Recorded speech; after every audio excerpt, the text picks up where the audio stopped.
Yo, what's going on guys? My name is Jack and welcome back to a brand new video. Today we're going to Scotland. I'm sat at home in Oxford and I've got to drive 10 hours all the way to Scotland.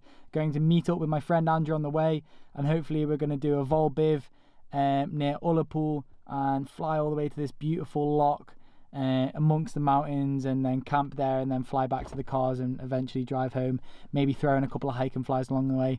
So I thought I would bring you guys with me and show you what it's all about. Let's get into it. Got a 10-hour drive ahead of me, so let's not waste any time.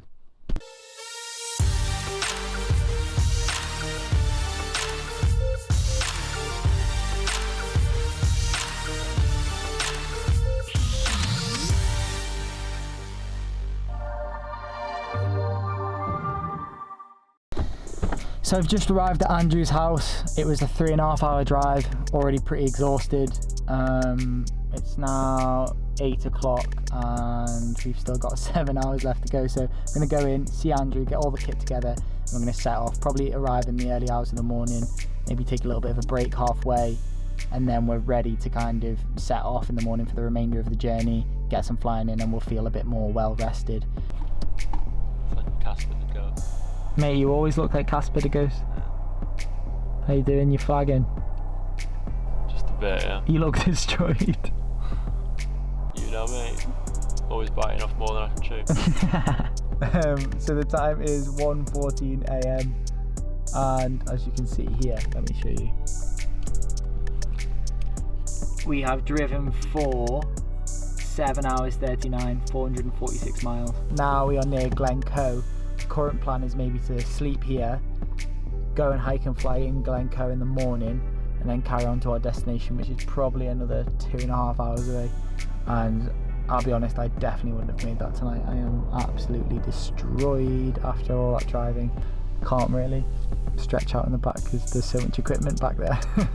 Here I am in my sleeping bag, jumper, beanie, trying to keep warm in the 5-degree temperatures that's outside. Feels pretty cold, certainly a difference to the 21 degrees we had down south. As a bonus, I found a baguette, like a tiger bread baguette in the car. I don't know when that was bought. I think it was a couple of days ago. We clearly left it in the car and forgot that we had it. Tastes great, a little bit stale, but to be honest, I couldn't care right now. I forgot to buy enough food. I'm gonna let you guys go. I'm gonna try and get some sleep, whatever sleep I can get in the driver's seat of a car. But yeah, fingers crossed. Catch you guys in the morning.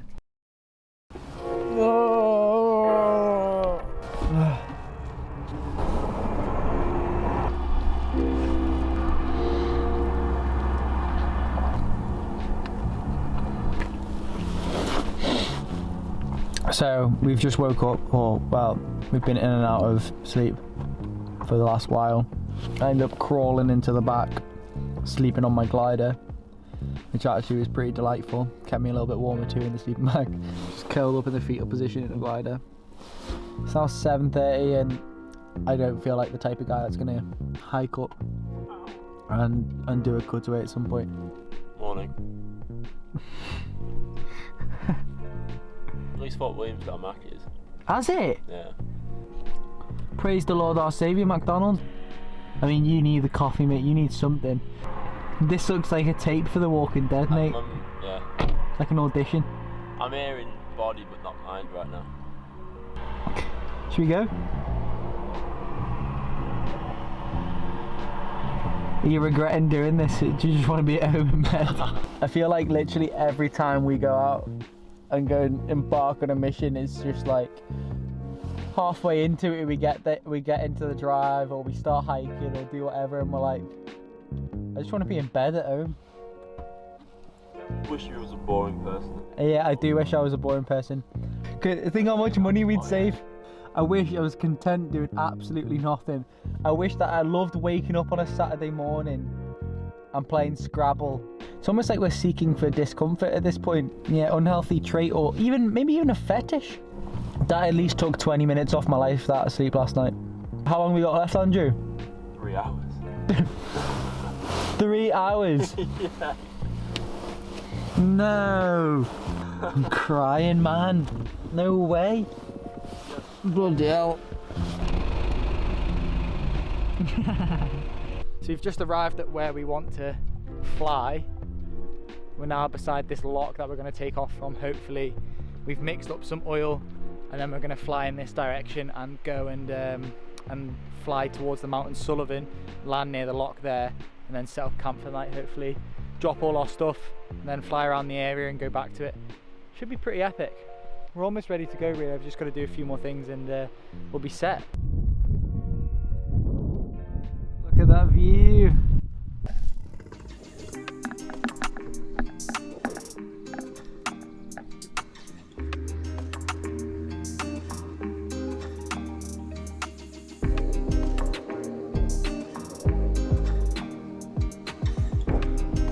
I am out of breath. Go on, Andrew. Yeah, that's the one. Yes, the big man.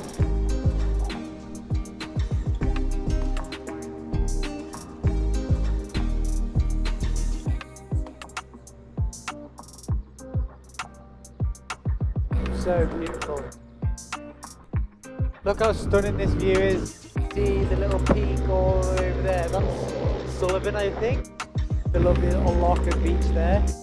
It's hard to believe we've got such cool places in the UK that are pretty remote and desolate, you know.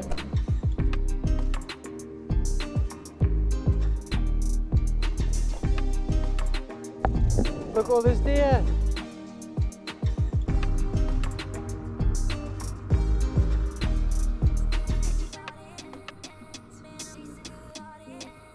Look at these guys, they're obviously on a hiking trip of some sort. Hiya! Right, let's get a feel for the wind. Which way is the wind coming? To be honest, it feels horrifically fast in any direction.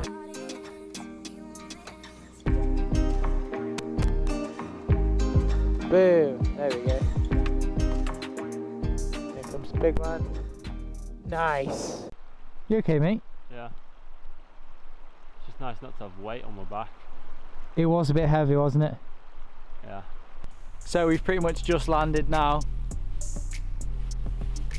I think we brought maybe a tad too much kit because we both struggled a little bit with the weight, with all the tents and everything that we've brought. We're going to try and build a system between the two paramotors and put the shelter over that, and then put our roll mats underneath, and then hopefully it'll work. And that'll be us really.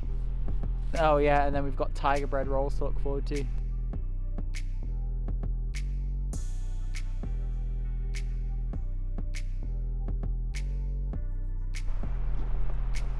Look at that for a masterpiece. Thank you. All sorted, we're all set up now, ready for bed almost. Just need to make a fire, eat some food. Go for a swim? Nah, we're not going for a swim. It'll be Baltic in there, won't it? Look at the beautiful view behind me. Look at that. It's not Formby Beach, is it? It's not quite Penny Down, no. It's not quite Liverpool one. Oh, there's so many, mate.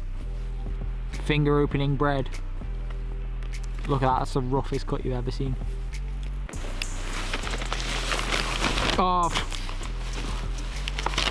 Oh mate, the cheese has seen better days. What was that guy on about? No, midges, man, they're everywhere. How do they deal with this? This ham tastes funny, you know. I'm over this already, let's go back.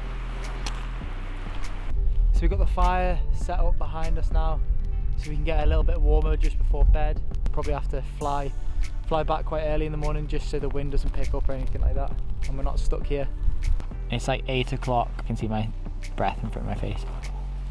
I'm wearing a waterproof jacket, a down jacket in a sleeping bag with like 2 pairs of pants on, the glider wrapped over us, the tarpaulin above us, and a beanie on, and we're just about alright. It just shows how cold Scotland is even in September. We'll probably see you guys in the morning at about like 6 AM or 7 AM, maybe even later, when we decide to fly back, and then I can start driving 12 hours back home.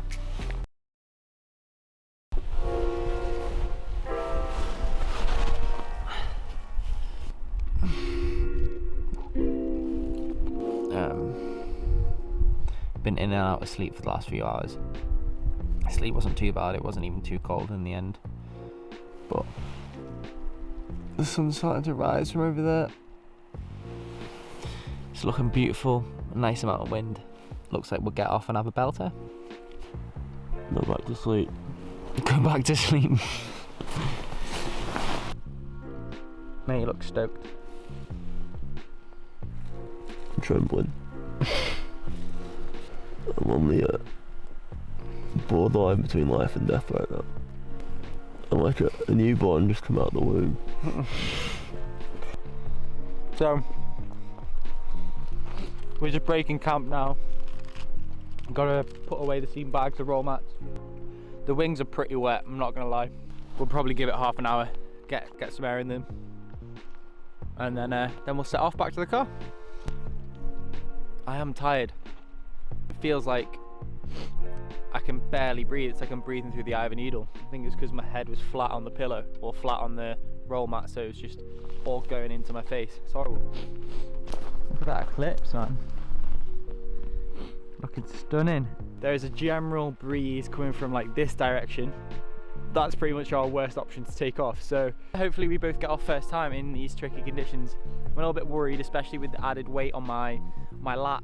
Even when I was doing a reverse launch yesterday, I could feel the extra weight, so fingers crossed, let's see.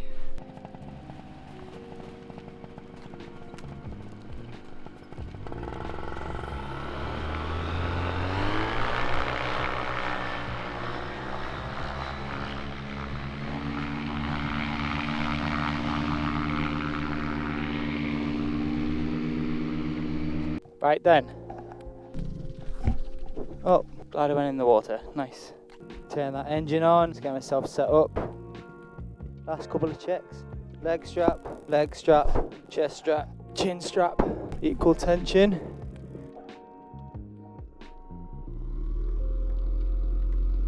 Giving it some air.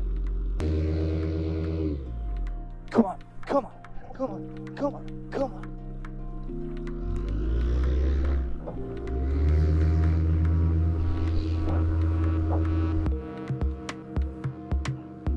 There we go.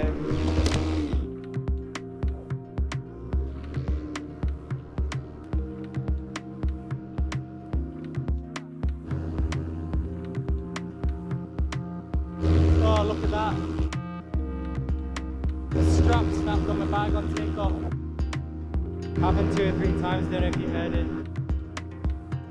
Quite in the middle of nowhere here, so quite lucky that I fully didn't break the prop. I'm sure there's going to be some damage to the prop itself, so I'm just getting as high as I can now. Covering some ground again, and I managed to stop the engine and have a quick look at the propeller. It doesn't seem to have taken that much damage, and it's not vibrating that much. Hard to say. All in all, feel very lucky. And let's just get back to the cars and make our way home. Now that the prop seems fine, we're going to go down and play a little bit. Right, so we've made it back. Unfortunately, about 5 minutes ago over there, just before we were coming to land, my battery died. So I literally said, let's go and have some fun. And we started to fly along the river and fly along the road next to some bikers and cars that were waving at us. And my battery died, so you guys didn't get to see it, but hopefully you enjoyed the flying clips that I have put in.